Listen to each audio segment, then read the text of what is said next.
सही है सब। हेलो हेलो, नमस्कार भाइयों, गुड मॉर्निंग, राधे राधे। आइए एक और नए सेशन की शुरुआत करते हैं। आज के सेशन में क्या होने वाला भाई, आज के सेशन में हम सीखने वाले हैं ऋण पत्र और डिबेंचर। लेकिन उससे पहले हम लोगों ने पिछली क्लास में क्या सीखा था उसको थोड़ा सा रिकैप करते हैं। क्या सीखा था? शेयर क्या होता है, शेयर के बारे में पूरा का पूरा कंसेप्ट हम लोगों ने सीख लिया था। लेकिन एक छोटा सा पार्ट रह गया था शेयर का, और छोटा सा पार्ट बड़ा ही इंपॉर्टेंट है, वो आपका रह गया था। तो आज हम उसको थोड़ा सा पढ़ाने के बाद, आपको उसमें से कुछ कंसेप्ट निकाल के देने के बाद फिर दोबारा हम चलेंगे डिबेंचर पर। डिबेंचर का भी कुछ कंसेप्ट दिखेंगे और शेयर का भी एक छोटा सा पार्ट बचा हुआ है, उसको भी देखते हुए चलेंगे। इसलिए उसको बता रहा हूं भाई, क्यों? क्योंकि ये आपके एग्जाम में आता है। कैसे आता सर? अभी बताता हूं वहां से क्वेश्चन कैसे आते हैं। पार्ट बचा क्या है? बचा ये है कि अंशों का हरण क्या होता है, और इसे अंग्रेजी में फॉरफीचर कहते हैं। ये क्या होता है, आपका टॉपिक यही बचा हुआ है। ठीक है, ये सीखने के बाद हम डिबेंचर पे चलेंगे। सेम टू सेम जैसे हम लोगों ने अंशों को खत्म किया है, वही पैटर्न पर कंसेप्ट के साथ एक एक पॉइंट निकाल के सीखते हुए हम लोग डिबेंचर को भी सीखेंगे और एक एक एंट्री भी सीखेंगे। आइए शुरू करते हैं। क्या है? अंशों का हरण। अंशों का हरण ये क्या होता है मेरे भाई? अंशों का हरण शेयर फॉरफीचर। शेयर फॉरफीचर,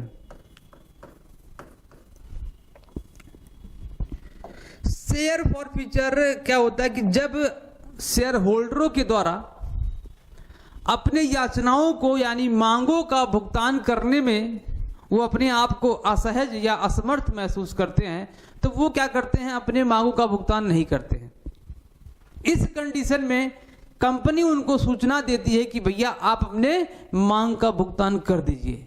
लेकिन बार बार रिकैप कराने के बाद भी, बार बार याद दिलाने के बाद भी शेयर होल्डरों के द्वारा जब मांगों का भुगतान नहीं किया जाता है, तो उस कंडीशन में कंपनी के पास एक ऑप्शन बचता है कि वो अंश उनसे वापस ले लेती है कि भैया अब रहने दीजिए, आपका ये अंश हम निरस्त करते हैं, अब वो अंश आपका नहीं रहा।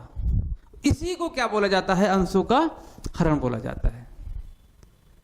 क्या बोला जाता है? अंशों का हरण। भाई मीनिंग से आपसे क्वेश्चन नहीं पूछेगा, सब सीधी बात है कि मीनिंग से आपसे क्वेश्चन नहीं पूछेगा कि ये बताओ कि अंशों का हरण से क्या आशय है। नहीं, अंशों के हरण से क्वेश्चन मीनिंग से नहीं पूछता है।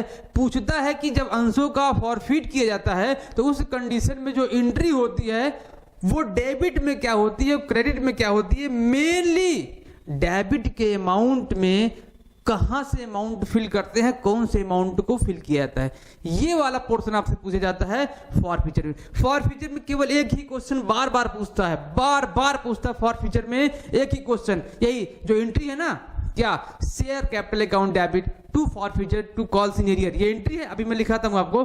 उसके जो शेयर कैपिटल डेबिट में है, उस शेयर कैपिटल के डेबिट में जो अमाउंट आएगा वो कौन सा अमाउंट डाला जाएगा।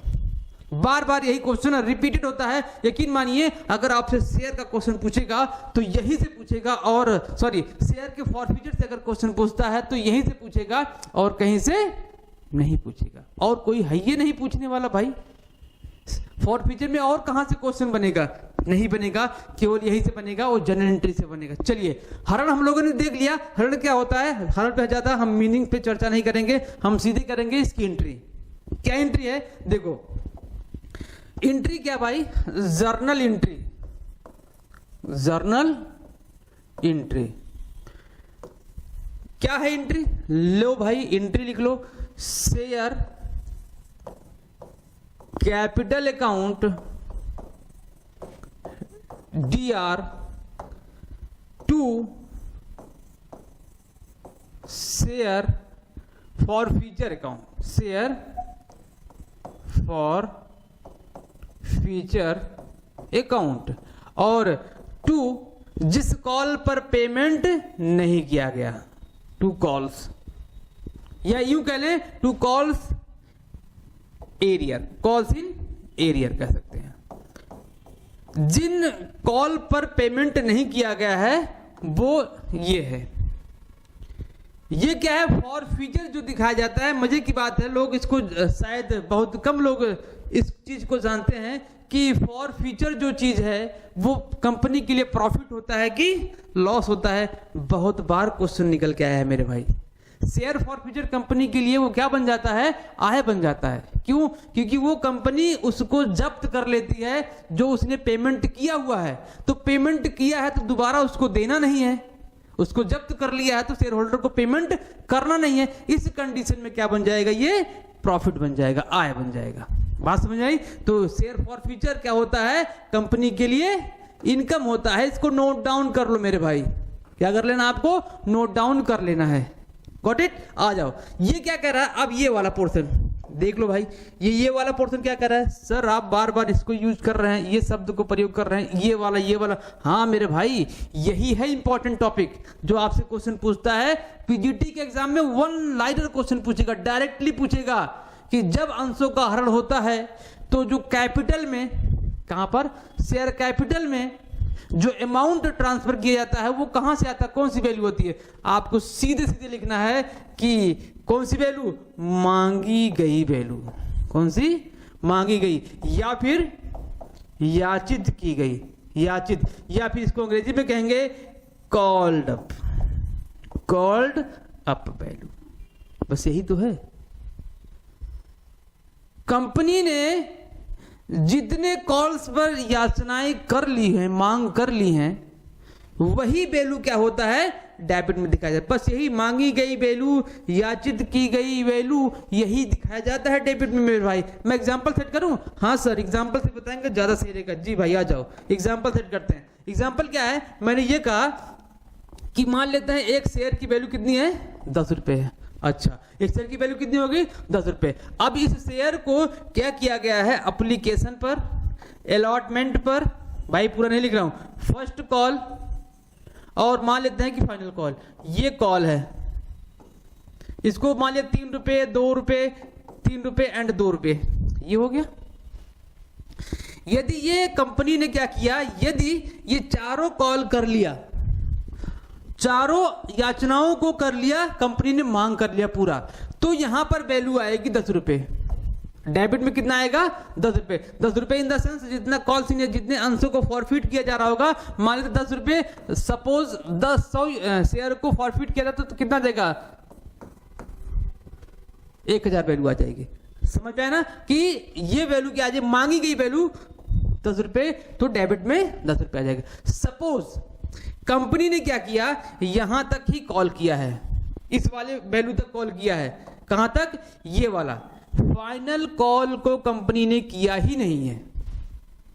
अब आपसे बोलते कि कंपनी ने केवल 8 रुपए मांगा है, 8 रुपए ना? हाँ 8 रुपए मांगा है और 200 अंशों का हरण हो रहा है, शेयर की वैल्यू 10 रुपए है, तो शेयर कैपिटल के डेबिट में क्या दिखाया जाएगा? दिखाया जाएगा कितना?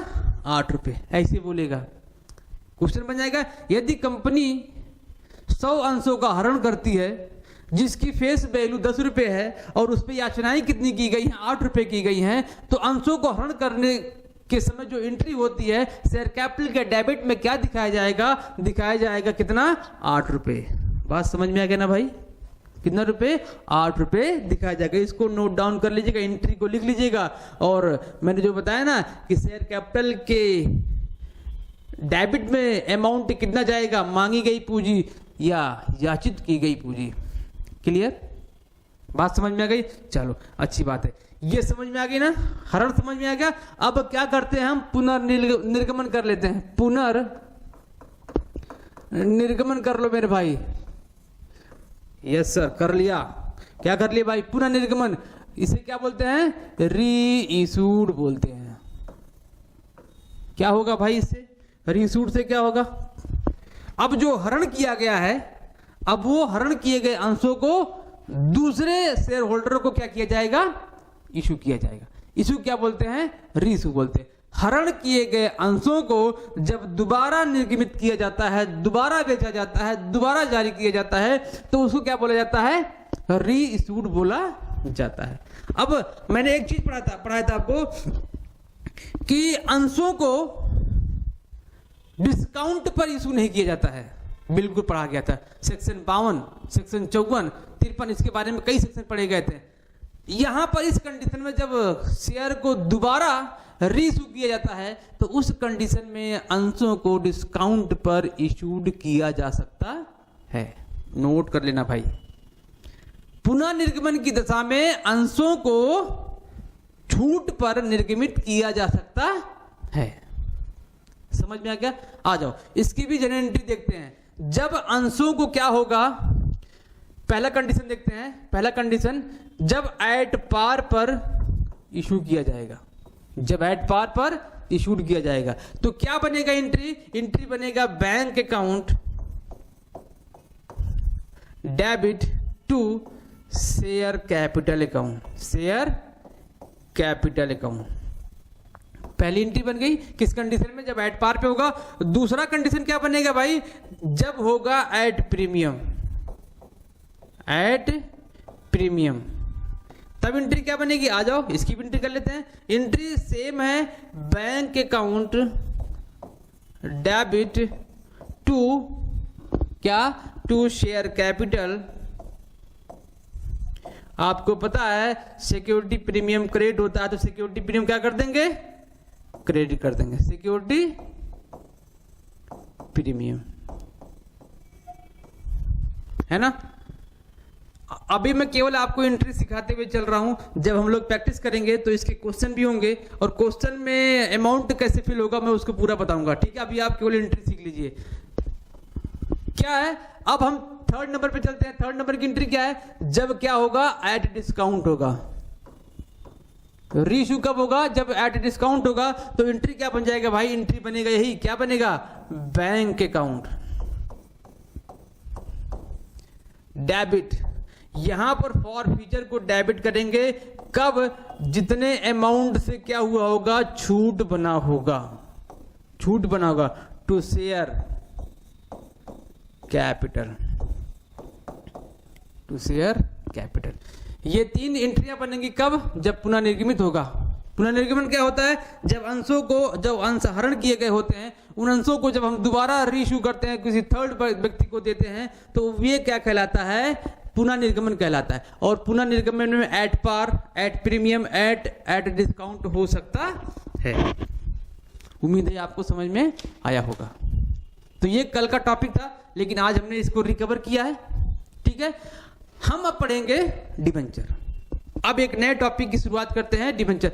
देखो भाई, ये एंट्री ही थी केवल, इस पर चर्चा करेंगे हम प्रैक्टिस सेशन में। डिबेंचर खत्म करने के बाद हम लोग सवाल लगाएंगे, क्वेश्चन लगाएंगे और इसमें प्रैक्टिस करेंगे कि क्वेश्चन कैसे आ रहा है पेपर में, और जो प्रैक्टिकल वाले क्वेश्चन होते हैं शेयर का, वो कैसे आपसे पूछा जा रहा है, उस पर भी हम बखूबी चर्चा करने वाले। और एक एक पॉइंट को हम सवालों के माध्यम से समझेंगे कि कैसे ये हो रहा है और इसका आंसर कैसे, कहां से निकल के आ रहा है। क्लियर? आ जाओ, अब हम सीखते हैं डिबेंचर। चलो भाई, शुरुआत करते हैं डिबेंचर। क्या है? ऋण पत्र।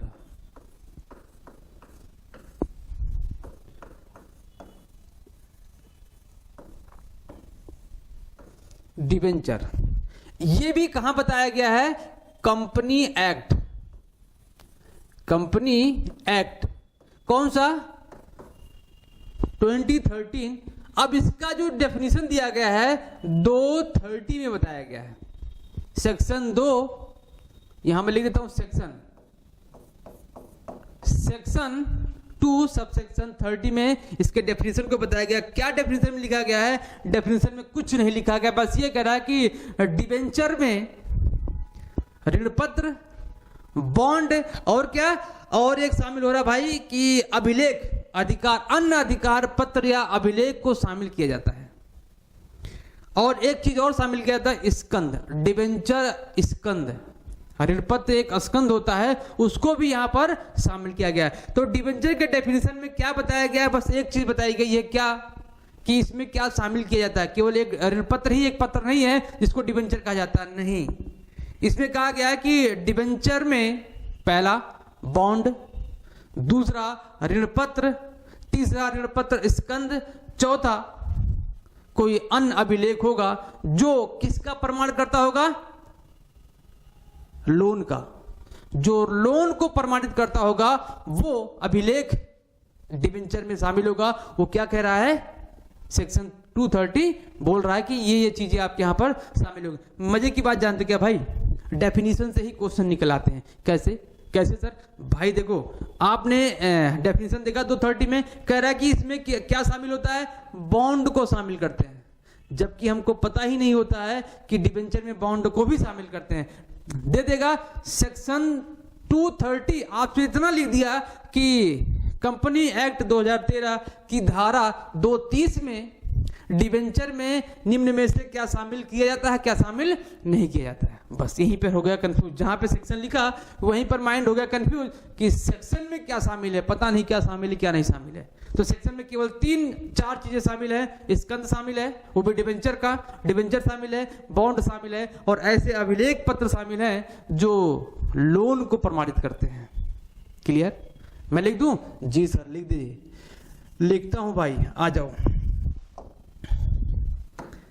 देखो ये डेफिनेशन क्या कह रहा है? कह रहा है कि ऋण पत्र में, थोड़ा सा मोटा कर लूं, हाँ, ऋण पत्र में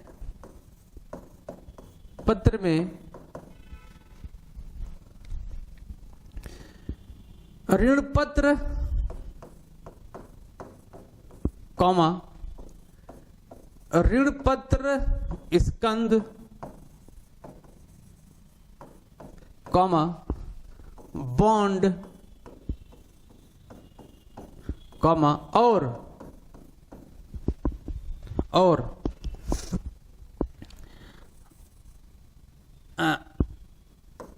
अभिलेख जो ऋण को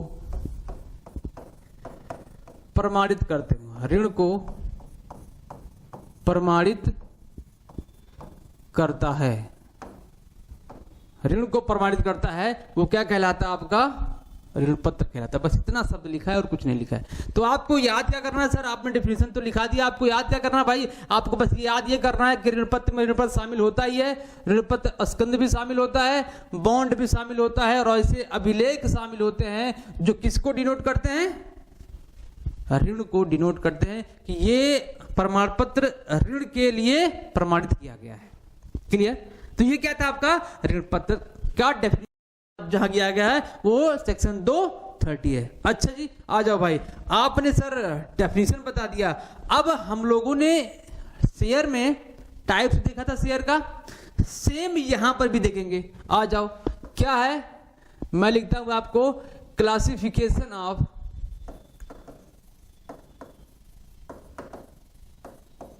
डिबेंचर,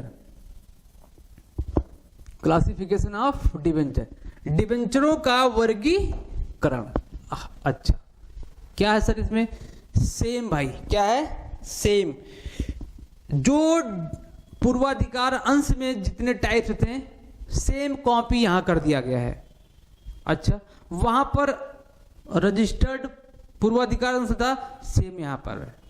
वहां पर संचयी असंचयी था, यहां पर संचयी असंचयी नहीं है। बस यही नहीं है, बाकी सब यहां पर देखिएगा। पहला क्लासिफिकेशन, पहला क्या है आपका? सेम क्या?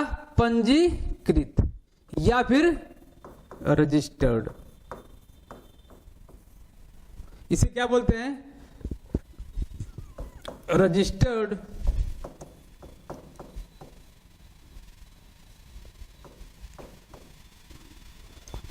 डिबेंचर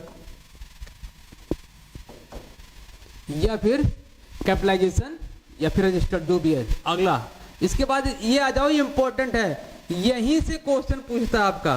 वाहक जो ऋण पत्र है ना, यही भैया है जो मेन है। आपसे क्वेश्चन यहां से निकल सकता है जी।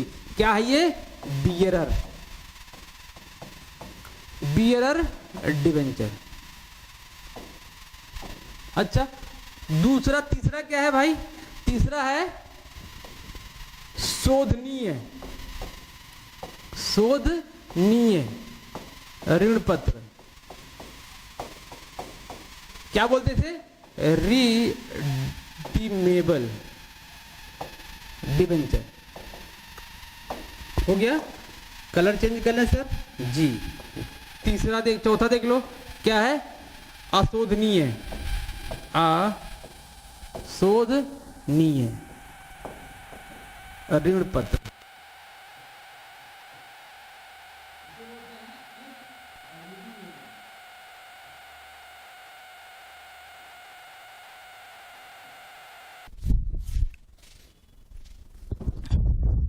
हेलो हेलो, सही हुआ भाई, बीच में आवाज चली गई थी, ठीक है।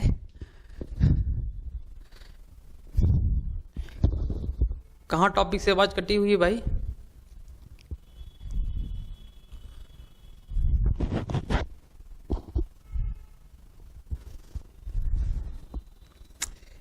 चलो, तो ये क्या है? क्लासिफिकेशन हम सीख रहे थे, पंजीकृत, वाहक, शोधनीय, अशोधनीय, सुरक्षित और असुरक्षित। इसे क्या बोलते हैं? इसे बोलते हैं नेक्ड। क्या बोलेंगे? नेक्ड। और इसे अनसिक्योर्ड बोलेंगे, अनसिक्योर्ड बोला जाएगा। हेलो हेलो हेलो भाई, आवाज चली जाती बीच बीच में,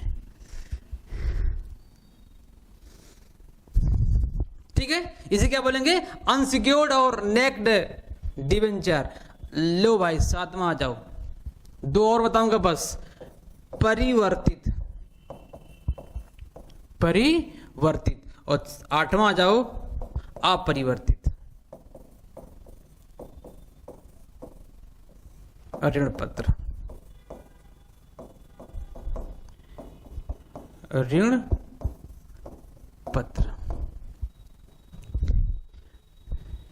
क्लियर? ये क्या है आपका? डिबेंचर का जो टाइप्स है ये इतने हैं। अब आओ एक एक पर चर्चा करें। यस सर, बिल्कुल चर्चा करें भाई। एक एक पॉइंट को आप नोट डाउन करते हुए चलेगा, मैं बोल रहा हूं, ठीक है। क्या होता है? जो आपका पंजीकृत रजिस्टर्ड डिबेंचर होता है, पंजीकृत ऋण पत्र होते हैं, वो ऐसे ऋण पत्र होते हैं जिनका भुगतान, या ऐसे ऋण पत्र होते हैं जो कंपनी के रजिस्टर्ड में प्योरली मेंटेन होते हैं कि यह डिबेंचर, इतने डिबेंचर इस व्यक्ति को दिए गए हैं, जो इतने वैल्यू पर दिए गए हैं, इस डेट को दिए गए हैं, इसका भुगतान इस टाइम पर करना है। सब कुछ उसमें मेंशन होता है।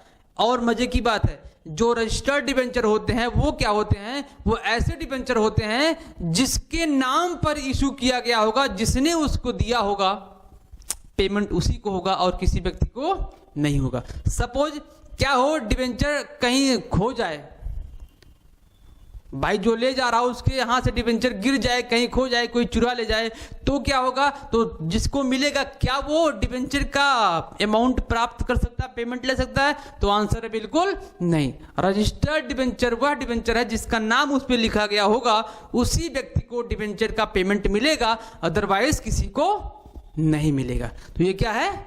रजिस्टर्ड डिबेंचर है। आ जाओ, दूसरा क्या है? बियरर। आप लोगों ने बियरर चेक देखा होगा। बियरर चेक क्या होते हैं? ऐसे चेक होते हैं मेरे भाई जिनका पेमेंट जिस व्यक्ति के हाथ में होगा उसी को हो जाएगा। सेम चीज है, ऐसे ऋण पत्र जिस व्यक्ति के पास ऐसे ऋण पत्र होंगे उसको पेमेंट उसी को हो जाएगा। सपोज राम के नाम पर डिबेंचर लिखा गया है और डिबेंचर श्याम को मिल गया है, तो पेमेंट राम को ना होके श्याम को भी हो जाएगा, क्योंकि डिबेंचर प्रेजेंट में किसके पास है? श्याम के पास है। बात समझ नहीं? तो ये क्या है? वाहक यानी बियरर डिबेंचर होते हैं जिसका पेमेंट किसी को भी मिल जाता है। तो यहीं से क्वेश्चन पूछता है, ऐसा कौन सा डिबेंचर है जिसका पेमेंट आसानी से सबको हो जाता है? तो वो कौन है भाई? यही है, वाहक ऋण पत्र होते हैं ऐसे। अब तीसरा क्या कह रहा है? शोधनीय। शोधनीय ऋण पत्र का मतलब होता है कि ऐसे ऋण पत्र जिनका भुगतान कंपनी के जीवन काल के अंदर ही कर देना है, ना कि समापन पर करना है। शोधनीय कहते हैं उसे, जिनका पेमेंट आपको करना है कंपनी के जीवन काल के अंदर। एक निश्चित समय भी दे दिया जाएगा कि इतने समय बाद, जैसे पूर्वाधिकारांश में था ना, शोधनीय पूर्वाधिकारांश 20 साल का सिस्टम था, सेम इसका भी है। एक निश्चित समय के बाद जिस डिबेंचर का भुगतान कर दिया जाता है उसे क्या बोलते हैं? शोधनीय। अब आ जाओ अशोध्य, अशोधनीय, इरिडीमेबल। जिसका भुगतान कंपनी के समापन पर होना है वो क्या है? अशोधनीय है। अच्छा हाँ भाई, सुरक्षित आ जाओ। सुरक्षित भी इंपॉर्टेंट है, जिसको मोर्गेज के नाम से भी जानते हैं और इसको बंधक ऋण पत्र के नाम से भी जानते हैं। पूछ लेगा कि बंधक ऋण पत्र से क्या आशय है? बंधक ऋण पत्र से आशय है यह पूरी तरीके से सिक्योर्ड है। सिक्योर्ड कैसे? इसके बदले में कंपनी ने कुछ संपत्तियां रख रखी होंगी कि भाई अगर मेरा दिवाला निकल जाता है या मैं किसी भी कारण से आपके डिबेंचर को पेमेंट नहीं कर पाता हूं तो क्या करिएगा आप ना डिबेंचर का भुगतान उस संपत्ति को बेचकर कर लीजिएगा। ये क्या है? सुरक्षित। बात समझ में है ना? सुरक्षित डिबेंचर क्या है? ऐसे डिबेंचर जिनका भुगतान फुल्ली क्या होता है? सिक्योर्ड होता है कि अगर से मैं पेमेंट नहीं करता हूं, किसी भी कारण से मेरा दिवाला निकल जाता है, तो आप क्या करिएगा? मेरी संपत्ति को बेच के अपना पैसा रिकवर कर लीजिएगा। बात समझ में आ गई? ये क्या है आपका? Fully secured. असुरक्षित, असुरक्षित डिबेंचर ऐसे डिबेंचर होते हैं जिनका भुगतान, अच्छा जिनका भुगतान असुरक्षित होता है, जिसके पीछे कोई संपत्तियां नहीं होती है। ये क्या होता है? ये पेमेंट अगर से कंपनी दिवाला हो गया तो इसका पेमेंट होगा कि नहीं होगा उसको खुद नहीं पता होता कि मैं इसका पेमेंट कर पाऊंगा कि नहीं कर पाऊंगा। बात समझ में आ गई? हाँ सर समझ में आ गई। अच्छा आ जाओ परिवर्तित। क्या ऋण पत्रों का परिवर्तन अंशों में हो सकता है? जी भाई बिल्कुल हो सकता है। यही तो बात है ये ना, क्या अंशों का क्या ऋण पत्रों का परिवर्तन हो सकता है? बिल्कुल हो सकता है, लेकिन किसमें? समता अंशों में, ना कि पूर्वाधिकार अंशों में। समता अंशों में इनका परिवर्तन एक निश्चित शर्तों के साथ एक निश्चित समय के बाद किया जा सकता है। वो समय क्या होगा? वो सीमा नियम में लिखा गया होगा, पहले से उसका नियम बनाया गया होगा।